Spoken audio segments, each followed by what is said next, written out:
A single act of kindness can ignite a revolution in a world ruled by wealth and power. For Evelyn Hayes, a waitress with nothing to her name but her integrity defending a teenage dishwasher from a billionaire's scorn, was just the right thing to do.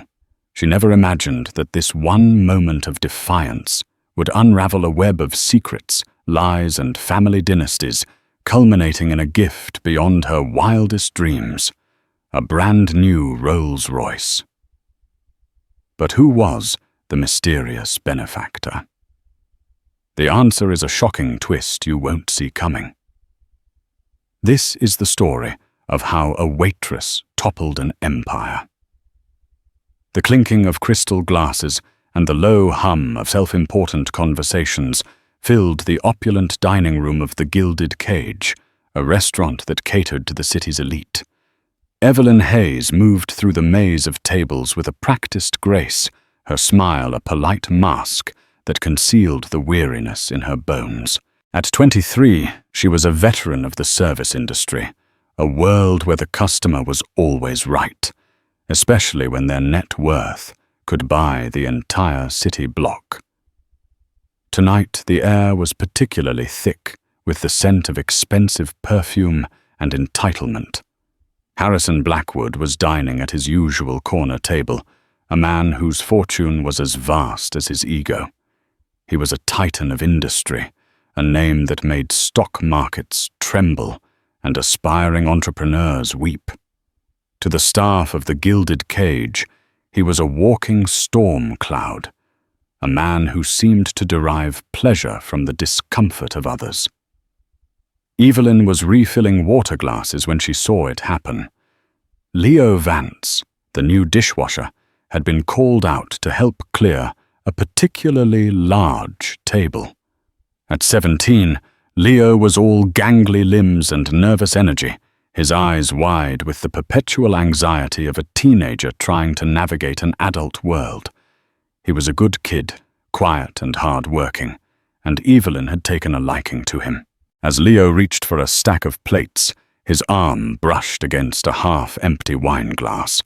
The glass, a delicate piece of Venetian crystal, teetered for a moment before crashing to the floor, shattering into 1,000 tiny daggers of glass and splashing a fine mist of expensive Merlot onto Harrison Blackwood's tailored suit trousers.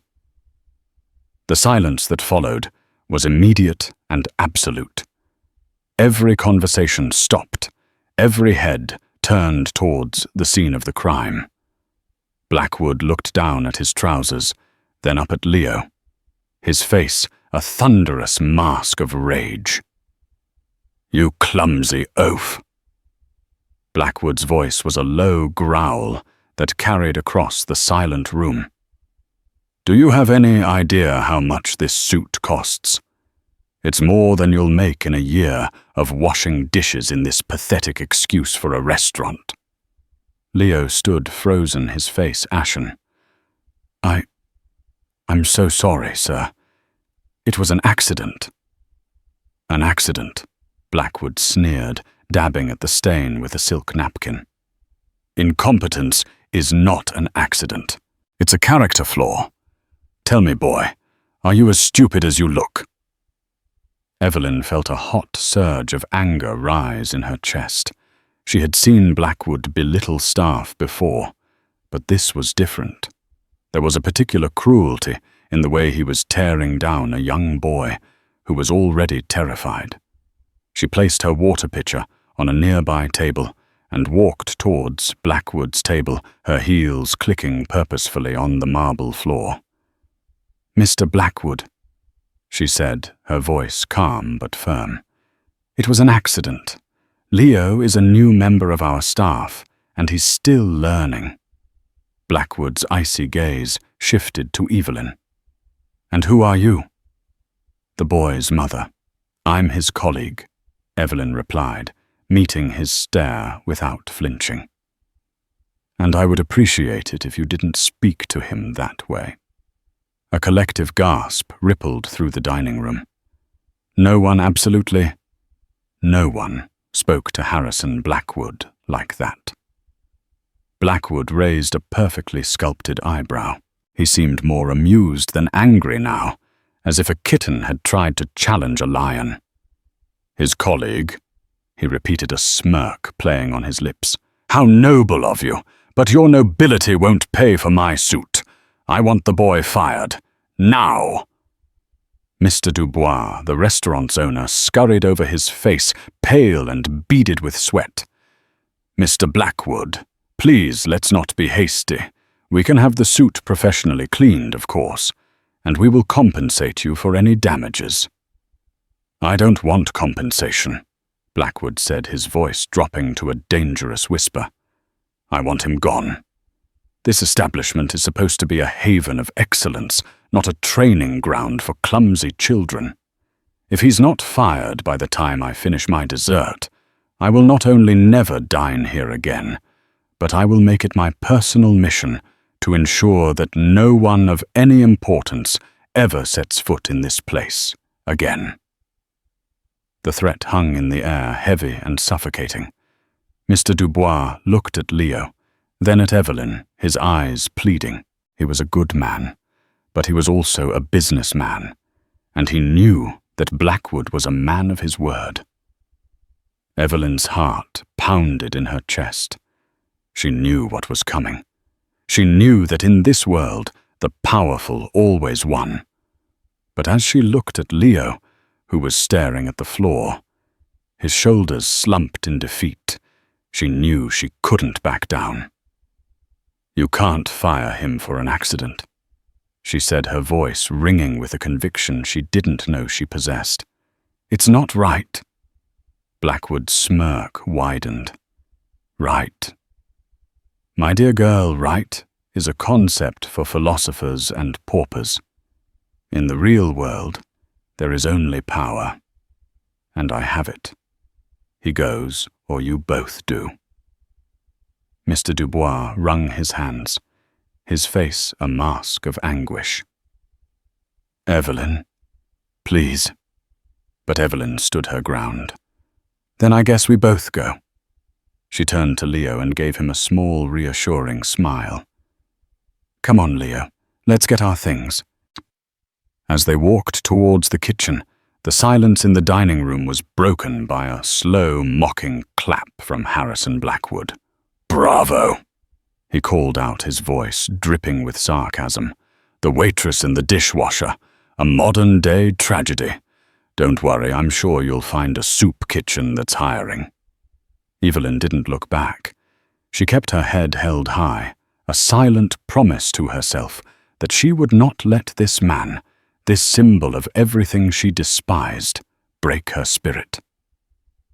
She didn't know it yet, but this single act of defiance had set in motion a chain of events that would change her life and the lives of everyone involved forever. The first domino had fallen, and the rest were about to come crashing down in a spectacular fashion. The sterile fluorescent lights of the back alley behind the gilded cage felt a world away from the soft golden glow of the dining room. The air was thick with the smell of garbage and grease, a stark reminder of the unglamorous reality that underpinned the world of fine dining. Evelyn leaned against the cold brick wall, the adrenaline from her confrontation with Harrison Blackwood beginning to fade, leaving a hollow ache in its place. Leo sat on an overturned milk crate, his head in his hands.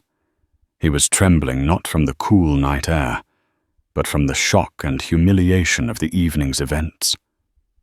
I'm so sorry, Evelyn. He mumbled, his voice muffled by his hands.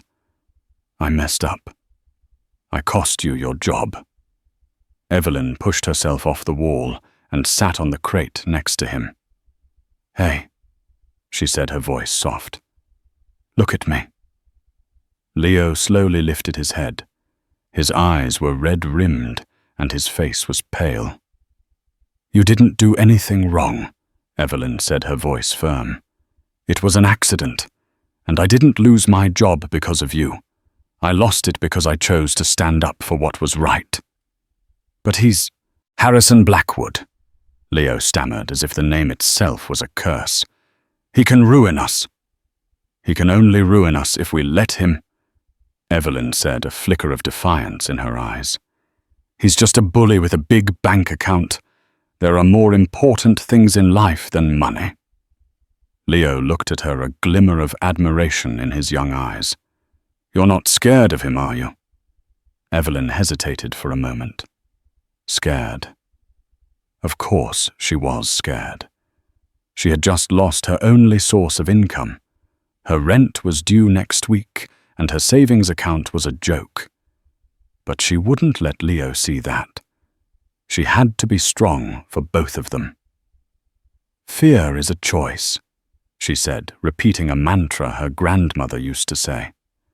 And I choose not to be afraid of men like him. She managed a small smile.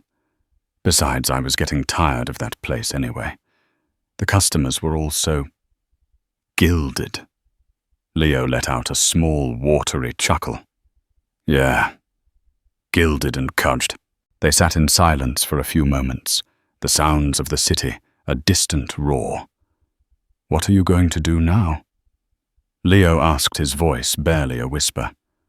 I'll figure something out, Evelyn said, trying to sound more confident than she felt. I always do. She looked at Leo, a sudden thought striking her. What about you? Do you have family in the city? Leo's face clouded over. My mom, she's not well. I was sending her most of my pay. Evelyn's heart ached for him. He was just a kid, carrying the weight of the world on his shoulders. Where do you live? She asked. A small apartment in the East End, he replied. Okay, Evelyn said, making a decision. Here's what we're going to do. We're going to go back to my place. I've got a couch you can crash on for a few nights, and tomorrow we'll start looking for new jobs. Together. Leo's eyes widened. Really? You'd do that for me? Of course, Evelyn said, ruffling his hair. We're the waitress and the dishwasher, remember? We've got to stick together. A genuine smile, the first one she had seen from him all night, spread across Leo's face. Thank you, Evelyn. Thank you. As they started the long walk to Evelyn's small apartment in a less fashionable part of town, she couldn't shake the feeling that she was being watched. She glanced over her shoulder a few times, but the streets were empty. It was probably just her paranoia, she told herself. The stress of the evening was getting to her. But she was wrong. From the darkened window of a black sedan parked across the street from the gilded cage, two figures had watched the entire scene unfold. One was Harrison Blackwood's associate, a man named Carter, his face a mask of cold professionalism. The other was a woman, her features obscured by the shadows. She held a phone to her ear, her voice low and urgent. It's done, she said. The girl, Evelyn Hayes, she defended the boy.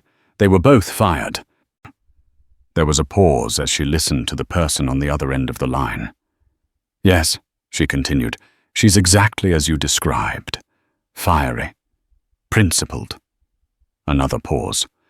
Don't worry, the woman said, a faint smile playing on her lips. Mr. Blackwood has taken the bait. The game has begun. She ended the call and turned to Carter. Let's go. We have a delivery to arrange. Carter nodded, his expression unreadable. He started the car and pulled away from the curb, the sleek black sedan disappearing into the night. The city slept oblivious to the intricate web of secrets and lies that was being woven around a young waitress and a teenage dishwasher. The players had been set, the board was ready, and the first move had been made. But in this high-stakes game of power and deception, it was impossible to tell who was the pawn and who was the queen. One thing was certain, however, for Evelyn Hayes, life would never be the same again. The ripples of her small act of defiance were about to become a tidal wave, and she was standing right at the epicenter. The storm was coming, and it was heading straight for her. The next few days passed in a blur of job applications and instant noodles. Evelyn's small apartment, usually a sanctuary of calm, was now a command center for their job search. The living room floor was littered with newspapers, their classified sections circled in red ink. Her laptop was permanently open on the coffee table, its screen a constant stream of online job boards and rejection emails. Despite the grim reality of their situation, a strange sense of camaraderie had developed between Evelyn and Leo. They shared stories of their pasts, their hopes for the future. Evelyn learned that Leo was a talented artist, his sketchbook filled with intricate drawings of fantastical creatures and faraway lands. He dreamed of going to art school, a dream that seemed impossibly distant now. Evelyn, in turn, opened up about her own life, a story she rarely shared with anyone. She told him about her childhood in a small town, about her parents who had died in a car accident when she was 18, leaving her with a mountain of debt and a profound sense of loneliness. She had moved to the city to escape the ghosts of her past, to build a new life for herself. "I guess we're both runaways," Leo had said, a sad smile on his face. "I prefer the term adventurers," Evelyn had replied, trying to inject a bit of levity into their conversation. But as the days turned into a week, their optimism began to wane. Every job application seemed to hit a dead end. Restaurants that had once been eager to hire an experienced waitress like Evelyn suddenly had no openings. Even the most menial of jobs that Leo was overqualified for were mysteriously filled just before he was scheduled for an interview. It didn't take them long to figure out what was happening. Harrison Blackwood was making good on his threat. His name, it seemed, was a poison that had tainted their reputations. They were blacklisted unemployable.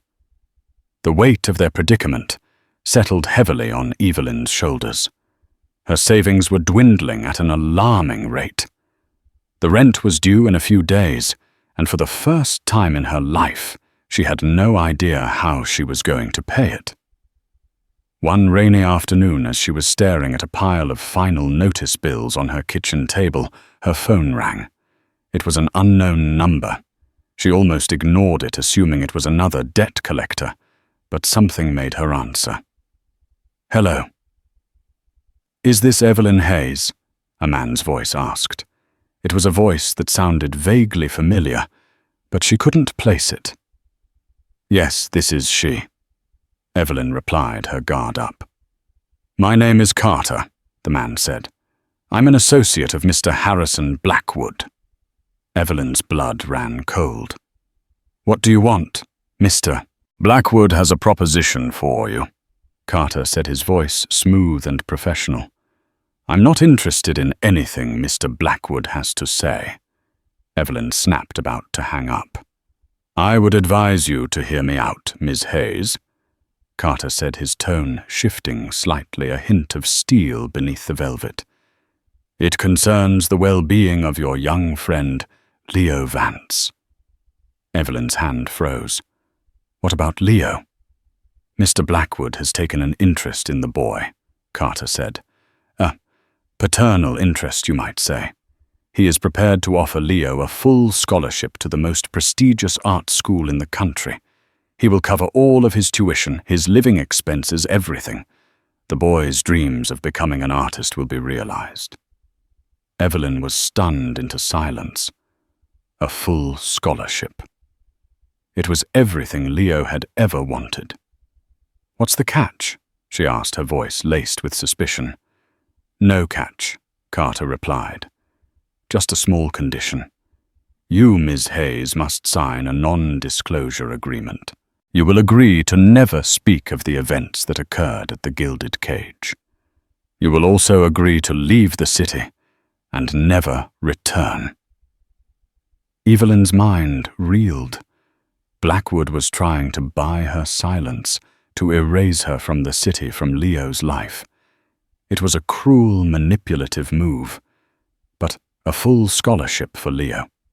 It was a golden ticket, a chance for him to escape the life of poverty and struggle that seemed to be his destiny. "Why?" Evelyn asked, her voice barely a whisper. "Why is he doing this? Mr. Blackwood is a generous man," Carter said, his voice dripping with false sincerity. "He sees potential in the boy. He wants to help him." "Generous?" Evelyn scoffed, a bitter laugh escaping her lips. "He's a monster." "He is a powerful man, Ms. Hayes," Carter corrected her. "And he is offering you a choice.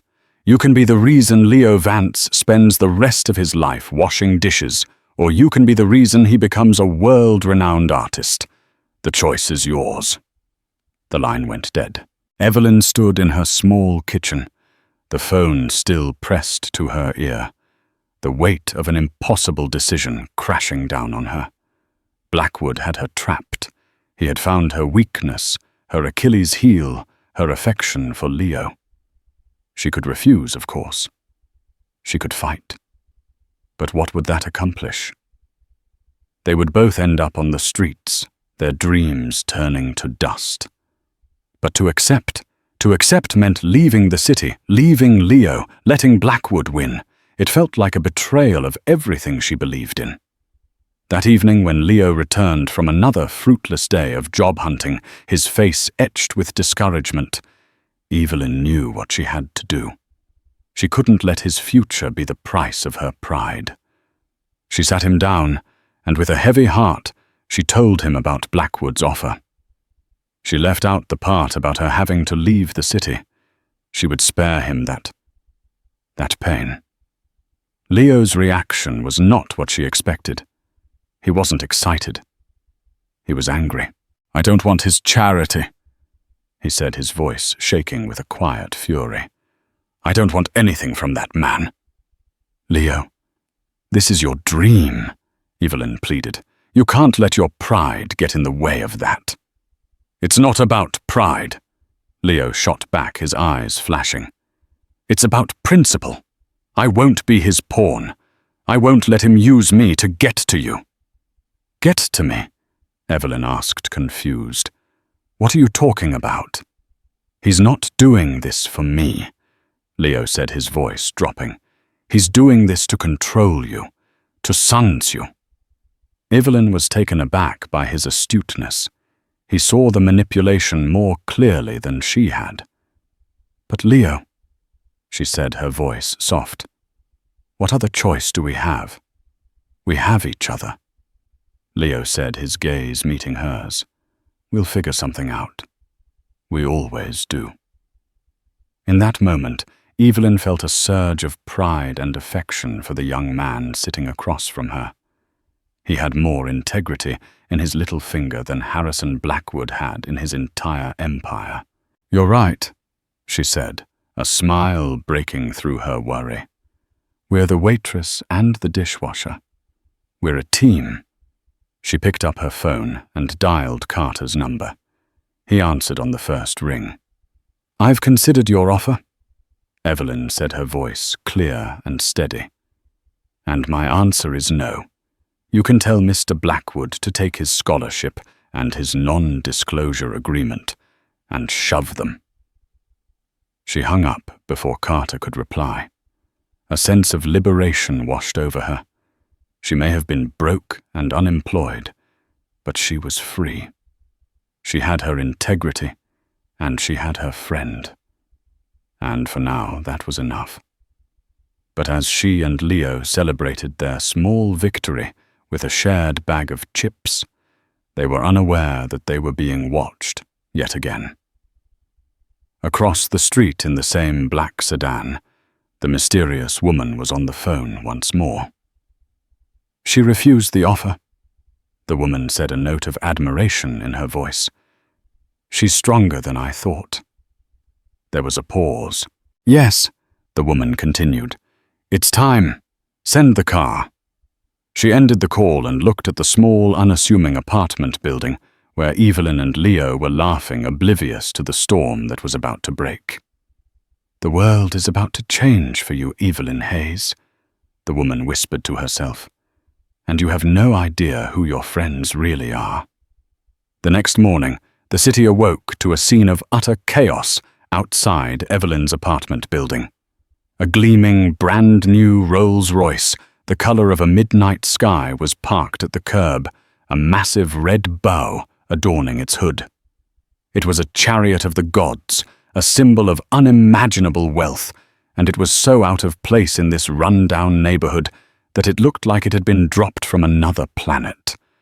A crowd of onlookers had gathered their phones out, snapping pictures and whispering in hushed, excited tones. Who did it belong to? A movie star. A reclusive millionaire, Evelyn and Leo, were drawn out of the apartment by the commotion. When Evelyn saw the car, her first thought was that it was some kind of cruel joke. A publicity stunt by Harrison Blackwood, perhaps. A way to mock her poverty, to dangle in front of her everything she could never have. But then she saw the man standing next to the car. He was impeccably dressed in a chauffeur's uniform, his white gloves pristine, his posture ramrod straight. He was holding a small, sealed envelope. As Evelyn approached, the chauffeur's eyes met hers. He gave a small, respectful bow. "Ms. Evelyn Hayes," he asked, his voice a polite, British-accented baritone. Evelyn nodded, her heart pounding in her chest. The chauffeur handed her the envelope. "This is for you." With trembling hands, Evelyn broke the wax seal and opened the envelope. Inside was a single, heavy card. The embossed lettering was simple, elegant, and utterly mind-boggling. It read, "A gift. The keys and title are in the glove compartment. The car is registered in your name. Congratulations, Ms. Hayes. You've earned it." There was no signature, no indication of who the sender was. Evelyn stared at the card, then at the car, then back at the card. It didn't make any sense. This had to be a mistake. "There must be some misunderstanding," she said to the chauffeur. I can't accept this." "There is no misunderstanding, Ms. Hayes," the chauffeur replied, his expression unwavering. "The car is yours. My instructions were to deliver it to you and then to leave. My work here is done."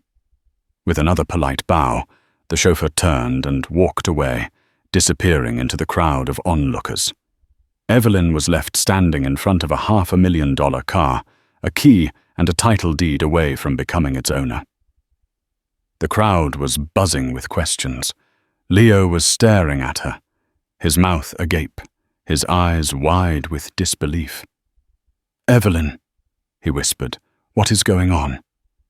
"I have no idea," she replied, her voice a mixture of awe and confusion. Her mind raced, trying to make sense of the situation. Who would give her a Rolls-Royce? The only person she could think of who had that kind of money was Harrison Blackwood.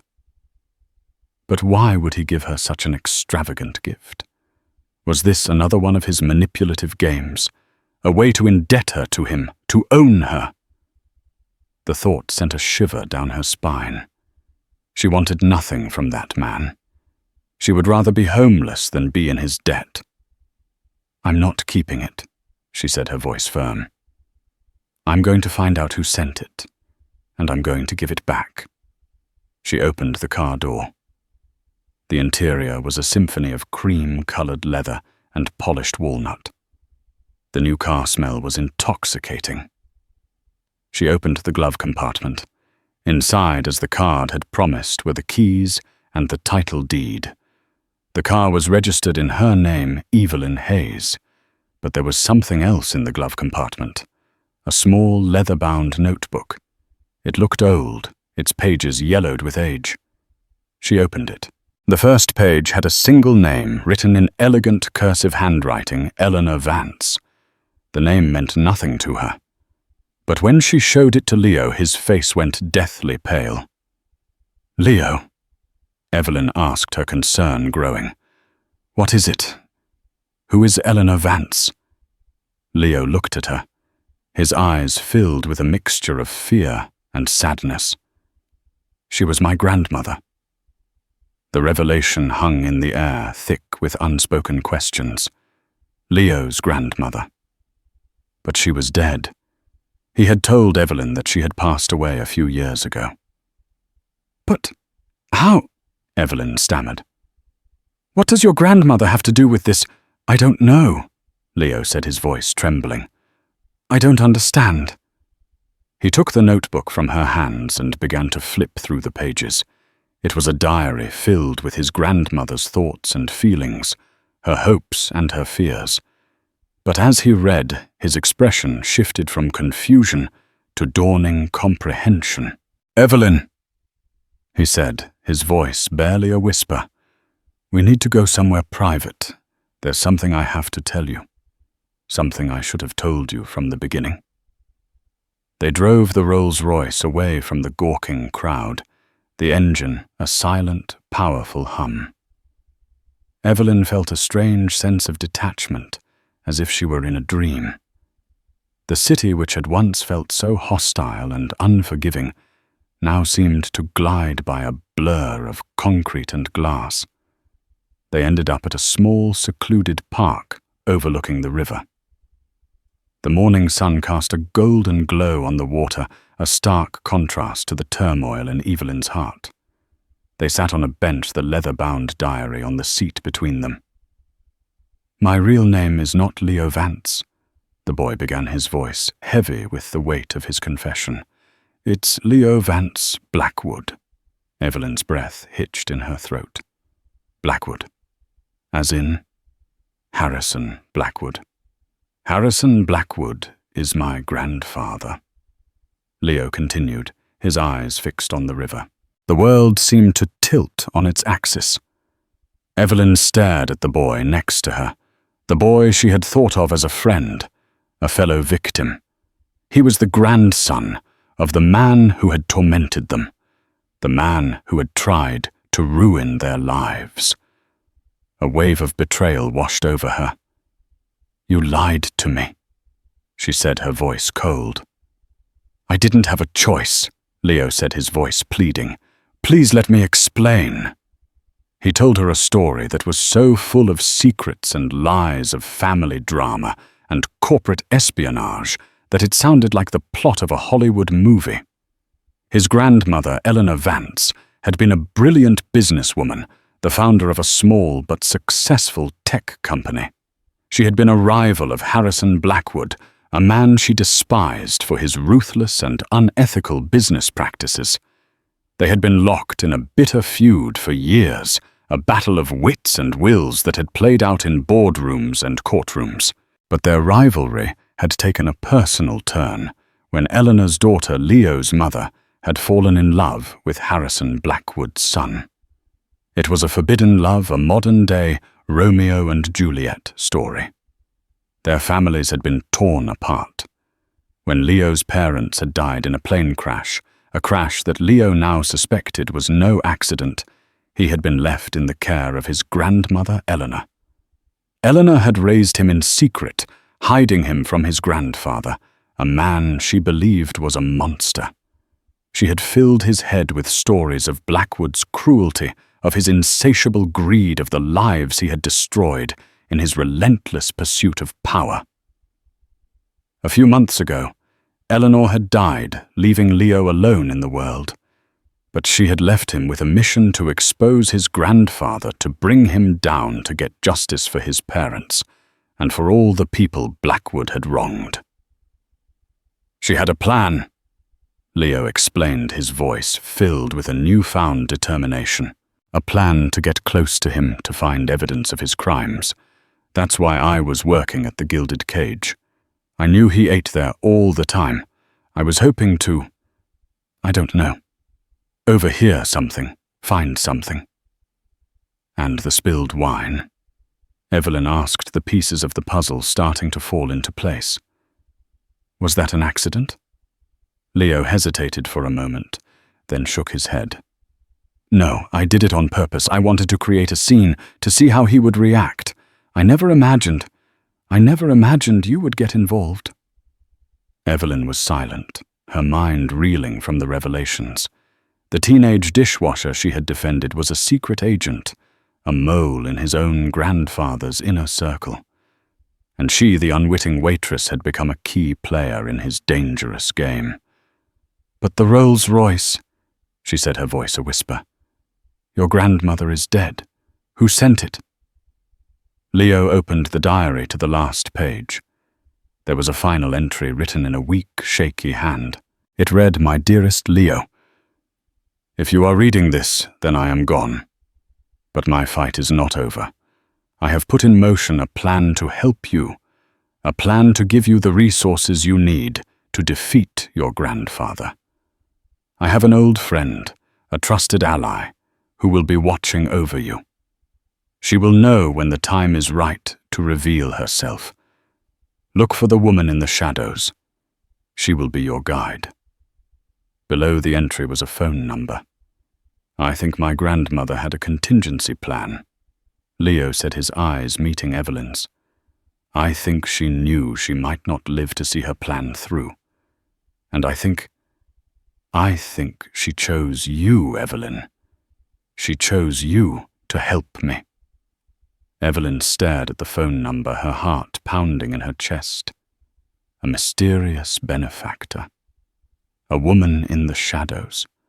A secret war against a billionaire tyrant. Her life had just taken a turn she could never have imagined. She was no longer just a waitress.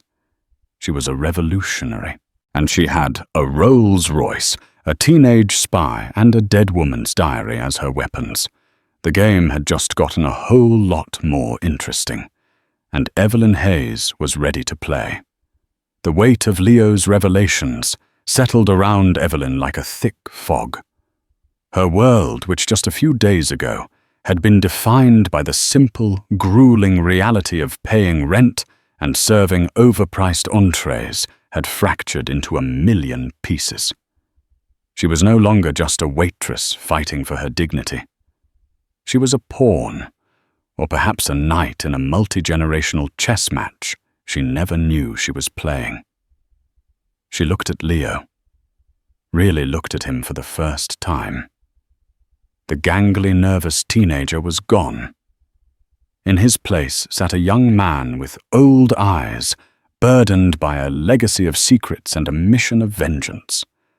The weight on his shoulders was far heavier than a tray of dirty dishes. So this whole time, Evelyn began, her voice still laced with a touch of disbelief.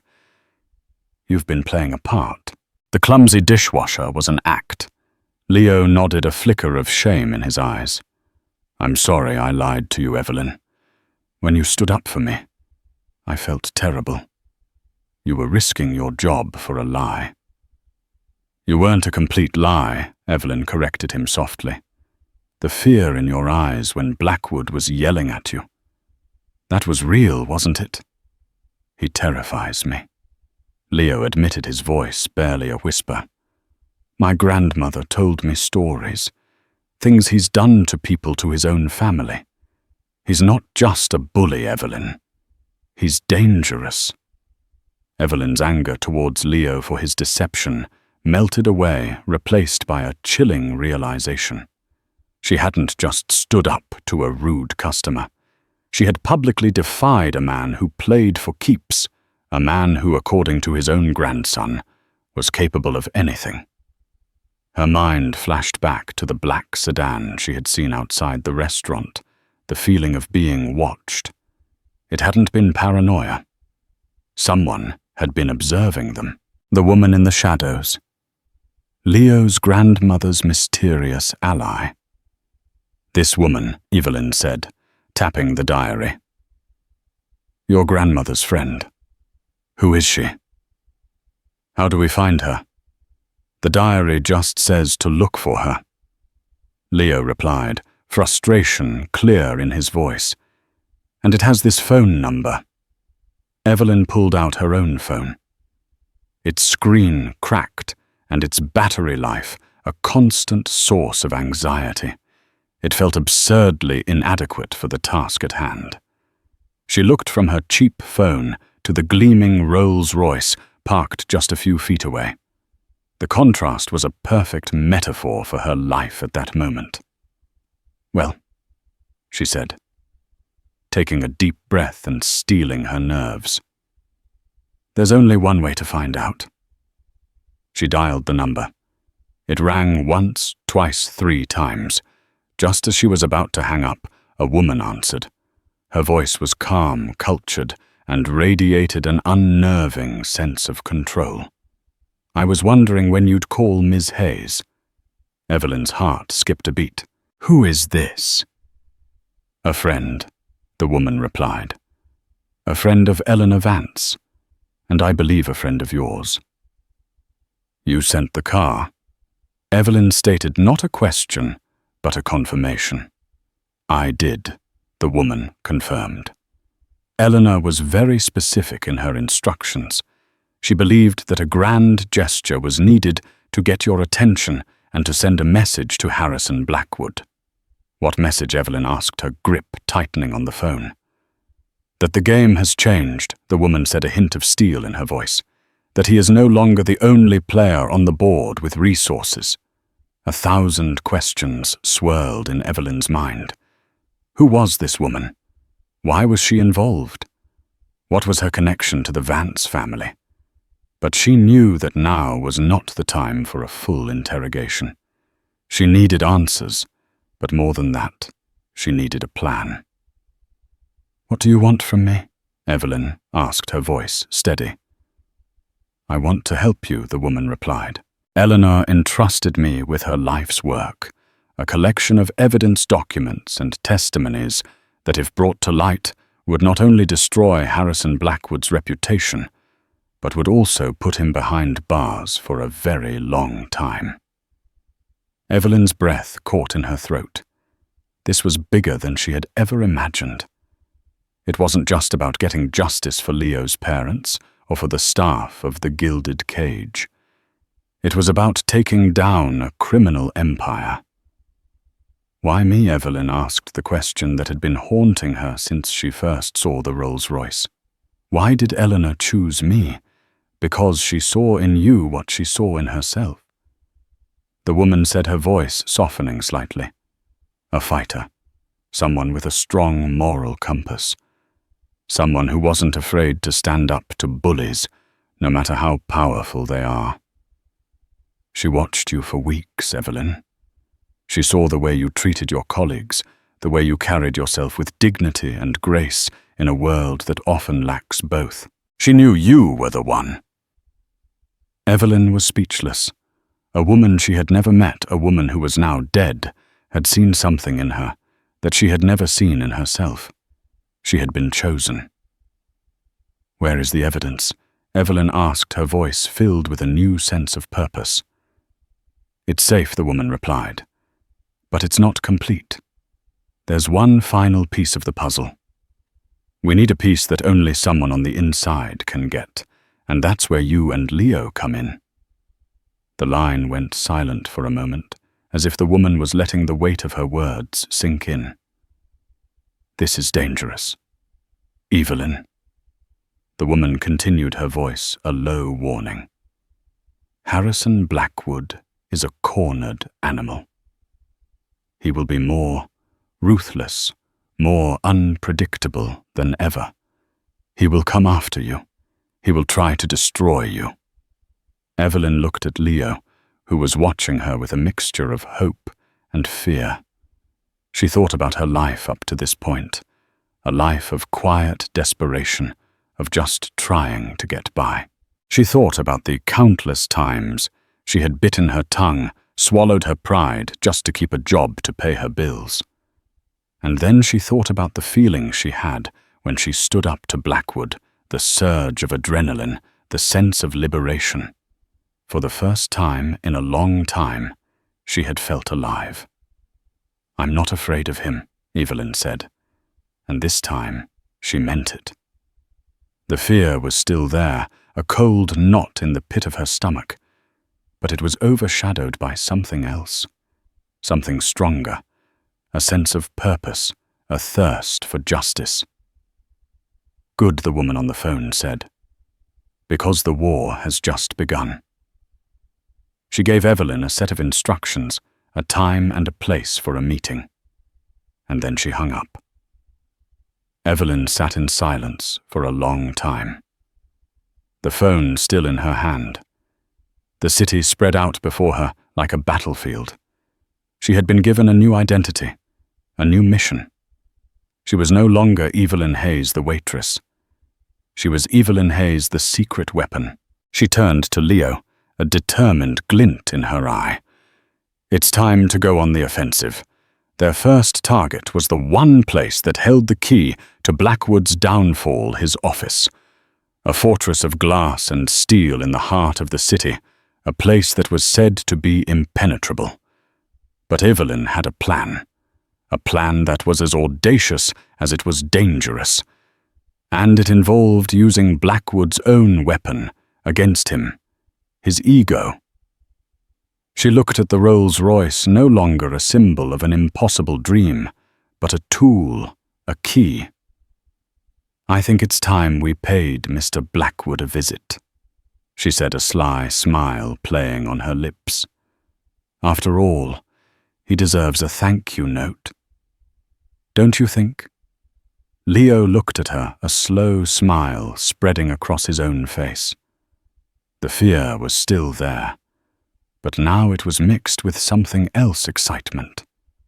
The game was afoot, and for the first time in his life, he wasn't playing defense. He was on the attack, and he had the best partner he could have ever asked for. The waitress and the dishwasher were about to take on the billionaire, and they were going to do it in style. The next morning, Evelyn and Leo put their audacious plan into motion. Evelyn, dressed in a stylish second-hand pantsuit that she had bought with the last of her cash, looked every bit the part of a confident, successful woman. Leo, in a simple but well-fitting suit, looked less like a teenage dishwasher and more like a young heir to a fortune. They drove the Rolls-Royce to Blackwood Tower, the gleaming monument to Harrison Blackwood's ego that dominated the city's skyline. The car, a symbol of their newfound, albeit mysterious power, purred as it pulled up to the curb, a shark gliding through a school of minnows. The doorman, accustomed to the city's elite, rushed to open Evelyn's door, his eyes wide with a mixture of awe and deference. The car had granted them access, a key to a world that had previously been locked and barred. They walked into the lobby, a cavernous space of marble and glass, their footsteps echoing in the cathedral-like silence. Evelyn walked with a confidence she didn't feel her heart pounding a frantic rhythm against her ribs. She was an imposter in this world of power and privilege, a wolf in sheep's clothing. But she knew that to succeed, she had to become the part. She approached the reception desk, a massive slab of black marble presided over by a woman with a perfectly coiffed bun and a glacial stare. "Evelyn Hayes, to see Mr. Blackwood." Evelyn announced, her voice cool and steady. The receptionist's eyes flickered with a brief, almost imperceptible flash of recognition. The story of the waitress who had defied Harrison Blackwood had become a whisper in the city's service industry, a cautionary tale, a legend. "Do you have an appointment?" the receptionist asked, her voice dripping with disdain. "No," Evelyn replied, a confident smile playing on her lips. "But I believe he's expecting me." She placed a small, elegant gift box on the counter. Inside was a single, perfect white rose and a simple handwritten note. It read, "Thank you for the gift. It's a bit ostentatious for my taste, but I appreciate the sentiment. I thought we should discuss the terms of my silence in person. You know where to find me." She had signed it simply, "The Waitress," It was a bluff, a high-stakes gamble. She was betting on Blackwood's arrogance, on his need to control the narrative, to have the last word. She was counting on him being unable to resist the opportunity, to gloat, to dangle his power over her one more time. The receptionist, her curiosity piqued, took the box and disappeared into a back office. Evelyn and Leo waited, the tension in the air so thick it was almost suffocating. Every second that passed felt like an hour. Finally, the receptionist returned her expression, a mixture of shock and confusion. "Blackwood will see you now," she said, her voice barely a whisper. They had done it. They had breached the fortress. They were escorted to a private elevator that whisked them up to the penthouse floor, the city shrinking below them. The elevator opened directly into Blackwood's office, a vast, sun-drenched space with floor-to-ceiling windows that offered a panoramic view of the world he believed he owned. Harrison Blackwood was sitting behind a massive desk, a modern-day throne of chrome and leather. He was a spider in the center of his web, his eyes cold and calculating, fixed on them as they entered. Carter, his ever-present associate, stood silently in the corner, a loyal attack dog, waiting for his master's command. "Ms. Hayes Blackwood," said his voice, a low purr. "To what do I owe this unexpected pleasure?" "I came to thank you for the car," Evelyn said, her voice betraying none of the fear that was churning in her stomach. "Though I have to admit, I'm a bit surprised. I didn't take you for the type to give such extravagant gifts to a complete stranger."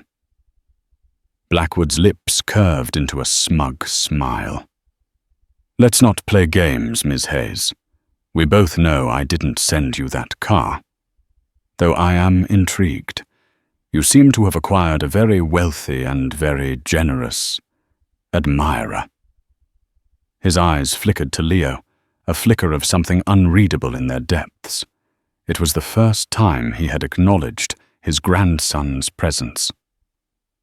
"My friends are my own business," Evelyn said, her voice sharp. "I'm here to discuss your offer, the one your lapdog delivered to my apartment." She was playing with fire, she knew. She was provoking a man who could crush her without a second thought. But she had to keep him off balance, to keep him focused on her, while Leo put the second part of their plan into motion. While Evelyn engaged Blackwood in a battle of wills, Leo, under the guise of admiring the view, began to slowly make his way around the office. He was looking for something specific, something his grandmother had told him about in her diary, a small, hidden safe behind a painting of a stormy sea. It was where Blackwood kept his most valuable secrets, his leverage, as he called it. "You're a feisty one, aren't you?" Blackwood said, a glint of amusement in his eyes. "I can see why my associate was so taken with you. But you're playing in a league you don't understand, my dear. You're a guppy swimming with sharks, and you're a dinosaur." Evelyn shot back, rattling your old bones, thinking you still rule the world. "But a new age is dawning, Mr. Blackwood, and you're about to become extinct." Blackwood's amusement vanished, replaced by a flash of cold fury. "You have a sharp tongue, Ms. Hayes. I'd be careful where you point it. It might get you into trouble." "Is that a threat?" Evelyn asked, her chin held high. "It's a promise," Blackwood hissed. Just then, Leo, who had reached the painting, stumbled accidentally, knocking a small porcelain vase off a nearby pedestal. It shattered on the floor, the sound echoing through the tense silence. Clumsy oaf Blackwood muttered, his attention momentarily diverted. It was the opening they needed. While Carter moved to clean up the mess, and Blackwood was distracted by his grandson's apparent incompetence, Evelyn's eyes darted around the office, searching for anything that could be useful. Her gaze fell on a small silver picture frame on Blackwood's desk. It was a picture of a young woman with a warm, loving smile. She had Leo's eyes. It was his mother. And next to the picture frame, almost hidden beneath a stack of papers, was a small leather-bound book. A ledger. At the same time, Leo, under the pretense of helping to clean up the broken vase, managed to discreetly scan the back of the painting with a small, specialized device hidden in his sleeve. It was a high-tech scanner, a gift from his grandmother's mysterious friend. It could detect the presence of hidden compartments and safes. The device vibrated silently, confirming the safe's location. He had found it. But he still needed the combination. His eyes met Evelyn's across the room. She gave a subtle, almost imperceptible nod towards the picture frame on the desk. Leo's mind raced. His mother. The picture frame. Could it be that simple? His grandmother had told him that Blackwood, for all his monstrousness, had a single weakness: his late son, Leo's father. He had loved him with a fierce, possessive love. Leo thought about his parents' wedding anniversary. It was a date that had been seared into his memory, a date that represented both love and loss. He straightened up his face, a mask of youthful contrition. "I'm so sorry, grandfather. I'm so nervous." "Get out of my sight," Blackwood snarled, his patience worn thin. "Both of you, I'm done with this conversation." As Evelyn and Leo turned to leave, Evelyn accidentally brushed against the desk, her handbag knocking the ledger onto the floor. In the split second it took for her to bend down and retrieve it, she managed to snap a few quick photos of the open pages with a tiny camera concealed in her brooch.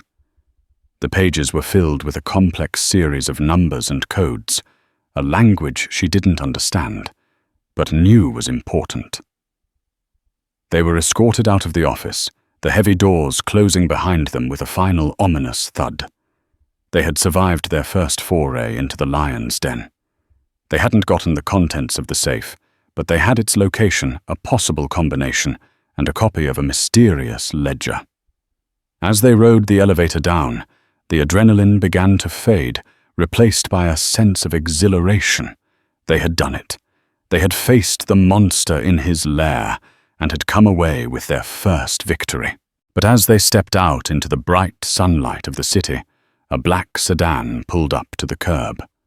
The window rolled down, and the woman from the phone, the mysterious benefactor, was sitting in the back seat. "Get in," she said, her voice calm but urgent. "We need to talk." The game had just taken another unexpected turn, and Evelyn and Leo were about to come face to face with the woman who held all the secrets, the woman who had been pulling the strings from the very beginning.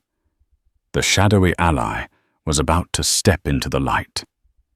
You've just heard the story of Evelyn Hayes, a woman who proved that courage and integrity are more powerful than any fortune.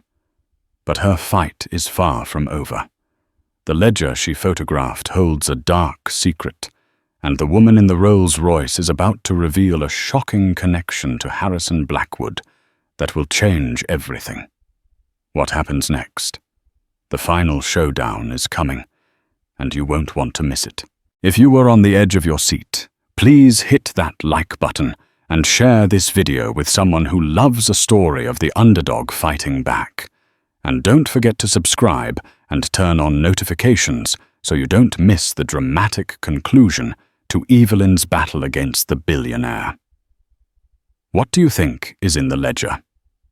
Let us know in the comments below. Your support helps us create more stories like this.